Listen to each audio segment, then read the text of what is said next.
Las viviendas, evidentemente, es una de las necesidades primeras que tiene el hombre, ¿no?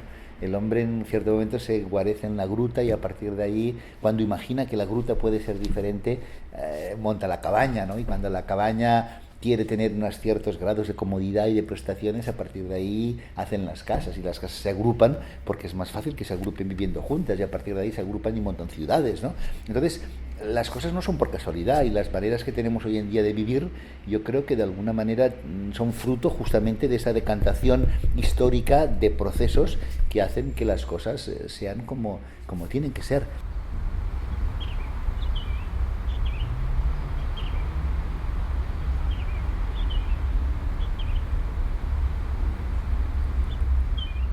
Al mismo tiempo me parece importante entender que las viviendas unifamiliares normalmente pues, son viviendas aisladas, son viviendas que deberían de responder prácticamente desde su propia forma al programa. A pesar de eso, cada vez los municipios hacen más y más normativas, ¿no? O sea, yo me acuerdo cuando hicimos la nuestra de Tamarillo, incluso nos obligaban a no pintarla de color blanco, porque decían que el blanco era un color que se veía demasiado, ¿no? Y yo intentaba explicar cómo muchas veces uno quiere pasar desapercibido y se entierra. De hecho, nosotros hemos empezado haciendo de topos como muchos arquitectos, ¿no? Excavando y en la ciudad haces edificios y les dotas de parking y tienes que aguantar un edificio y excavar, ¿no? Y muchas de las viviendas, la mitad de la superficie está excavada para poderla utilizar no ya como garaje, sino como almacenamiento de lo que no te cabe en tu piso de ciudad, o como trastero, o como bodega, o como salas de ping-pong, o como tantísimas otras cosas.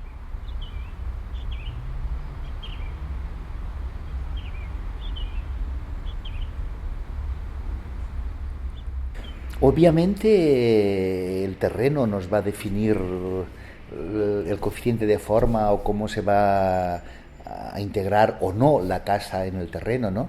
Quiero decir, en muchos casos es interesante pues enmascararla y disimularla, enterrando partes, jugando con bancales. En otros casos no, te quieres imponer al propio terreno y entonces quieres que realmente la casa se vea y sea un punto de referencia o sea una arquitectura más autónoma, ¿no?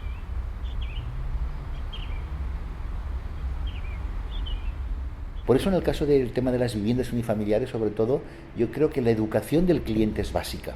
La educación del cliente es básica siempre para poder hablar un mismo lenguaje, ¿no? Pero por otro lado, en el momento en que uno trata en las viviendas unifamiliares de no solamente de resolver unas necesidades físicas, sino casi de dar forma a los sueños de la gente, porque en definitiva cuando uno se hace su casa es su sueño, ¿no? Parece que es como después de casarte o emparejarte, digamos, parece como que es como la segunda decisión importante, ¿no? Nos hacemos la casa, ¿no? Y siempre es artículo determinado, no es una casa, ¿no? Poca gente se puede hacer muchas casas, como decía, ¿no? Entonces es muy importante intentar entender estas cosas, ¿no?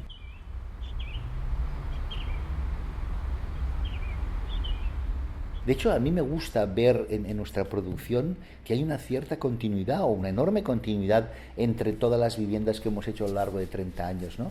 De hecho, prácticamente todas, ¿no? Apenas una o dos no volvería a hacerlas hoy en día, pero creo que todas en general han sido enormemente honestas y han respondido a lo que se nos ha pedido, ¿no? Y además todas son hermanas, ¿no? Seguramente uno cuando las ve en su conjunto acaba realmente teniendo la sensación de que sí, de que son hijas de una misma mano y que una mano que ha evolucionado, porque evidentemente evoluciona el mundo y evolucionas tú, ¿no? Pero que en definitiva uno puede ver una filiación y un proceso de cómo en definitiva, San Feliu de Codinas es nuestra primera vivienda del año 89, es una casa de sustracción, a partir de lo cual la casa se monta encima de un muro para poder volver a mirar hacia la ciudad. Después Valdorecha acaba siendo una casa en cascada, siempre intentando estudiar la diagonal, ¿no? La diagonal es básica para entender dar la máxima dimensión a los espacios, ¿no? Es algo que aprendí trabajando con Coderc, ¿no?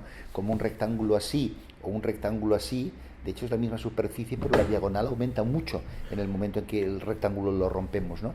Y como en la medida que esa diagonal la hagamos más grande, la sensación espacial va a ser mucho mayor en los edificios, ¿no?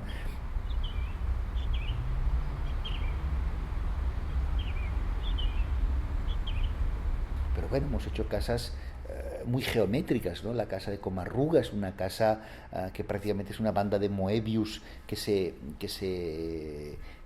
convierte, hace que se conviertan los suelos en paredes y las paredes en techos y otra vez en suelos, ¿no? Proyecto que hicimos a medias con un socio del despacho, con Francesco Sopelsa, ¿no? O las casas que hemos hecho en Pineda, que son unas casas que se abren como si fuera un mirador, porque la propia parcela triangular en este caso te permitía casi enfocar como si fuera un periscopio 180 grados de mar, ¿no? O como con Albert Lluc, otro socio del despacho, hicimos las casas de Arenys, que son 15 viviendas diferentes porque uno no quería repetir los modelos, ¿no? O sea, el cliente en ese caso a veces nos decía, ¿qué pasa? Que me quieres cobrar 15 veces el proyecto, ¿no? Y yo decía, no, lo que yo no me quiero es aburrir 15 veces haciéndote la misma casa, ¿no?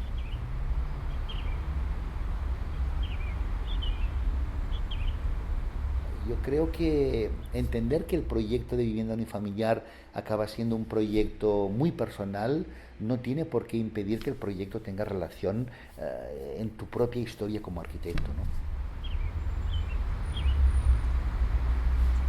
La vivienda colectiva de alguna manera acaba siendo lo que define las ciudades, ¿no? O sea, las viviendas unifamiliares normalmente suelen estar aisladas en la playa, en el monte, en los ríos, en donde uno tenga el terreno para construirlo, pero sí que es cierto que en las ciudades estamos nosotros acostumbrados a vivir colectivamente como proyecto común, ¿no?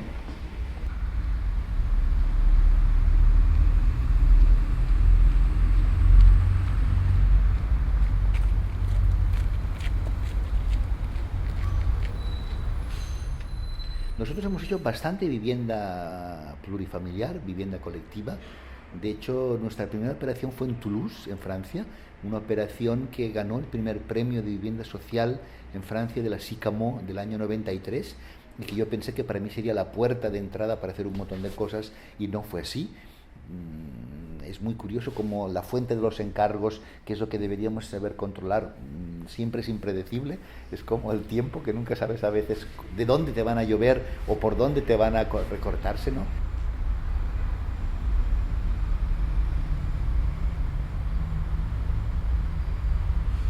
Después de este proyecto hemos hecho en Barcelona un montón de proyectos de vivienda colectiva, ¿no? Empezamos por la calle Homero, seguimos por San Ramón Nonat, por Osi, siempre hay viviendas en la zona alta a base de ladrillo, aplantillado, y cómo realmente ahí hemos intentado siempre jugar que los espacios comunes sean realmente comunes, ¿no? Que los lavaderos tiendan la ropa en patios que no son visibles, pero al mismo tiempo que la zona de las escaleras y los ascensores, en el caso de Homero, por ejemplo, hay un fantástico ascensor panorámico que recorre todo el patio de cristal entre medio y que te permite hacer que realmente el espacio común sea un espacio común a disfrutar, todo con unos cristales de suelo a techo que cuando los ves desde el otro lado acabas viéndolo como una pared inmensa, ¿no? Toda transparente y con el ascensor también panorámico que comunica las plantas entre sí, ¿no?